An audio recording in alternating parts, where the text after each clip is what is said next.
So you guys are so into yourselves and you are so committed to censoring innocent people, and you're just gonna go and try to get my picture and delete it now. Oh, you have an opinion on me, so you're just gonna go ahead and ruin my entire career? Really? Is that what you're going to do? Oh, I'm sorry. I never showed up. Oh, I'm sorry. The cops are all about unemployed customers who didn't like a single law. So you're too. Oh, your opinions have been validated so many times. I'm not going to say what's patriot. Oh, you really did. You.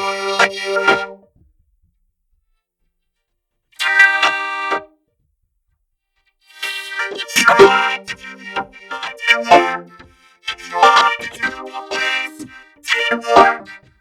So instead, you're supposed to be patient. And you're not.